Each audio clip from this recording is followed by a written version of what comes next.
Okay, so you've probably at least heard of the Dyatlov Pass Incident, Yeah. right? This, like, true crime mystery in the frozen mountains. But have you really gotten into the weird parts of it? Yeah, the weird parts are definitely what make this one stick with you. And that's kind of our goal for this deep dive today. Like, forget the basic stuff you might know. We've gone through tons of sources, articles, interviews, people's firsthand accounts to find some really interesting stuff that often gets missed. Yeah, it's crazy how much information there is about this case, even after all these years. Really shows you how powerful this mystery is and how many unanswered questions are still out there. People keep digging for answers. So for anyone who might not be totally familiar, let's just lay it out. We're talking about 9 students from the Ural Polytechnic Institute, experienced hikers, led by this guy, Igor Dyatlov. And back in January of 1959, they set out on this pretty hardcore skiing expedition through the northern Urals. And their goal was to reach this mountain, Gora Otorten, not an easy trek, especially in the middle of winter. Definitely not. But everything suggests they were prepared for it. The sources we have say they had all the right gear, enough food. They weren't some group of amateurs just wandering into danger. Right, exactly. These were experienced people who knew what they were doing, at least on paper. Yeah. Now, there was actually a 10th member of the group, Yuri. He had to turn back early because he got sick. That turned out to save his life, of course. But it also made him a really important witness. Right, like this twist of fate meant he had a unique perspective on the group and the events leading up to the tragedy. And his diaries, the things he remembered later on, those give us invaluable clues. Totally. Even though he didn't experience the tragedy himself, it's clear that not finishing the trek and the mystery surrounding his friend's deaths stayed with him for the rest of his life. Absolutely. So the group had a date when they were supposed to check in, but that date came and went and nothing. Silence. It wasn't until February 20th that a proper search operation actually started. And even that delay, that in itself raises questions. You gotta think, why did it take so long? Was it simply because of how remote the area was? Or were there other things, other factors that contributed to the slow response in starting the search? It's scary to think about.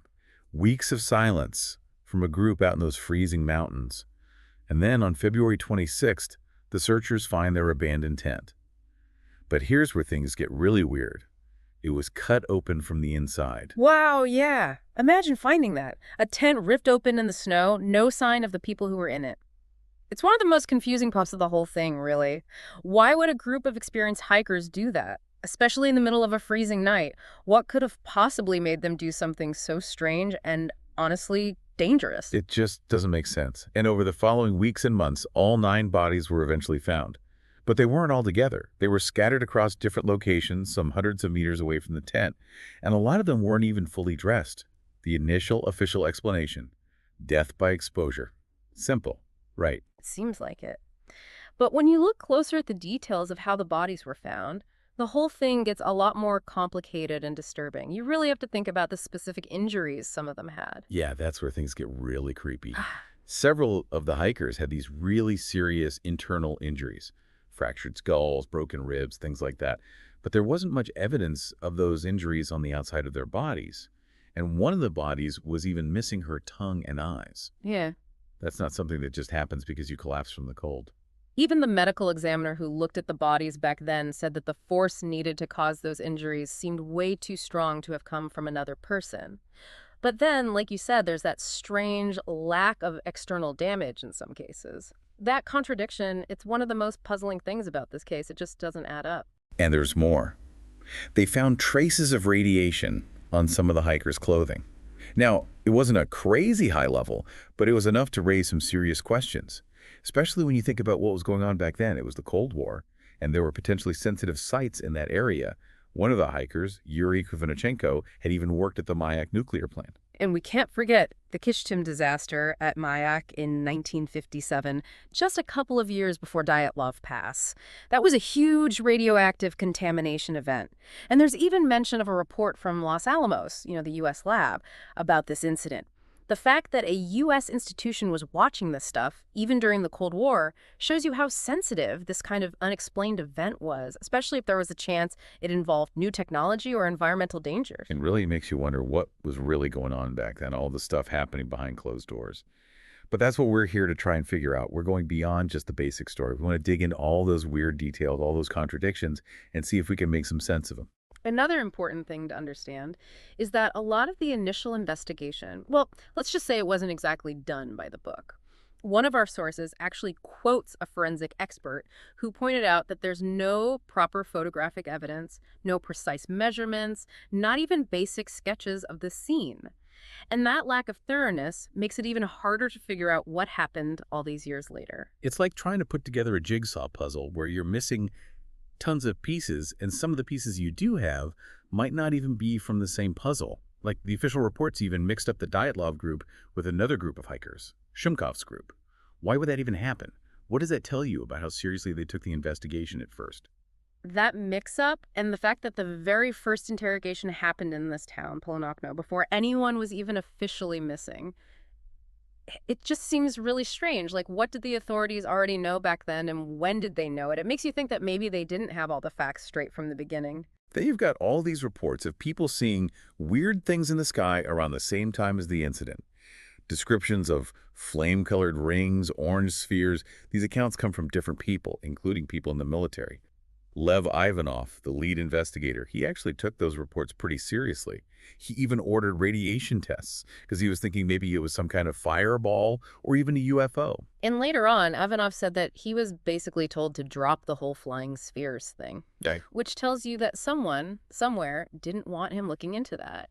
And the fact that he closed the case soon after the radiation tests came back positive, that's a pretty big coincidence, don't you think? It really makes you wonder what they were trying to hide.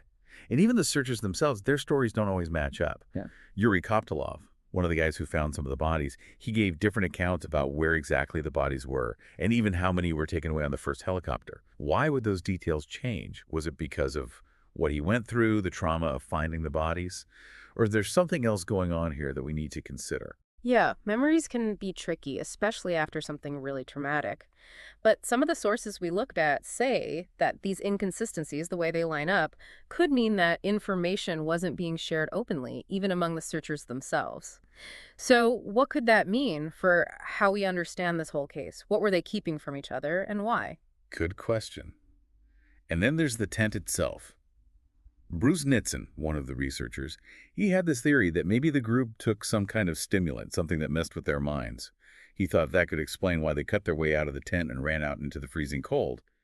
But even if they were on something, that doesn't explain the really specific injuries some of them had. Right. There's this thing called paradoxical undressing, where people with hypothermia actually feel hot and start taking off their clothes.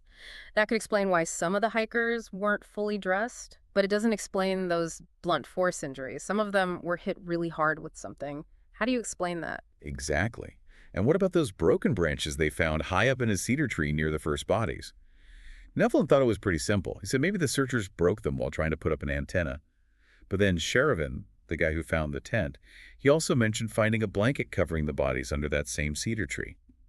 And that detail seems to be missing from the official reports. It's these little things, these almost hidden clues, that make this whole thing even more mysterious. That cedar tree becomes a really important part of the story. Why did some of the hikers end up there? What were they doing up in that tree? And the small fire they tried to build there, was that just a desperate attempt to stay warm? Or does it point to something else, something that explains why they were acting so strangely? We have to consider all the possibilities. Now, one theory that's gotten a lot of attention lately is that there was a small avalanche. Some Swiss researchers even did some simulations that seem to support that idea. But experienced mountain climbers, like Carolyn, disagree. They say that where the tent was and the kinds of injuries the hikers had, it doesn't really look like an avalanche. And Oleg Taiman's research suggests the tent wasn't even in a place where avalanches usually happen. So even the explanations that sound scientific, they don't always hold up when you look at all the evidence. And a few different researchers have pointed out that there wasn't a lot of snow around the tent. That makes the avalanche theory even harder to believe. If a strong avalanche hit them, wouldn't you expect to see more snow? It just doesn't seem to add up. Right. And then there are the rumors about the military being involved. Some people say that the Army was testing parachute mines in that area around the same time. And those kinds of mines, they could definitely cause the internal injuries the hikers had. Plus, a high-ranking intelligence officer, Lieutenant Colonel Shestopolov, was there during the investigation. Makes you wonder why the authorities were so interested in this case. The idea of those parachute mines going off nearby, creating these powerful pressure waves, it could explain how they had those internal injuries without a lot of external damage. And maybe, just maybe, those glowing orbs people saw were actually connected to those military tests. But that's just speculation, of course. It's something to think about, though. Another piece of the puzzle. It definitely is. And what about the radiation on their clothes? Some people think it might be from some kind of radiological weapon test. Even though the levels they found weren't super high, the radiation was definitely there. And when you consider what happened to Kishtam, it's not totally crazy to think this might have been a secret weapons test. That's true. But a lot of sources point out that if there was a big radiation event, wouldn't you expect to find more contamination on the group stuff and maybe even in the environment around them? The fact that they only found radiation on some of their clothes is really strange, and it kind of goes against that theory. Yeah, that's a good point. It just makes the whole thing even more confusing. And then there's the whole mystery surrounding Semyon Zolotaryov's body. Apparently, the first DNA test they did couldn't confirm that it was really him. They couldn't get a match with his niece. It made people wonder if it was even him in the grave. And even though later tests did match his DNA, they also said it could have been his brother, who apparently was a bit of a shady character. It's like a whole other mystery hidden inside the main mystery. It really is. That uncertainty about Zolotaryov's identity just fuels the theories about a possible cover-up or maybe even someone else being involved, someone with something to hide. He was older than the other students, and he had a different background, which has always made him someone people focus on when they try to figure out what happened.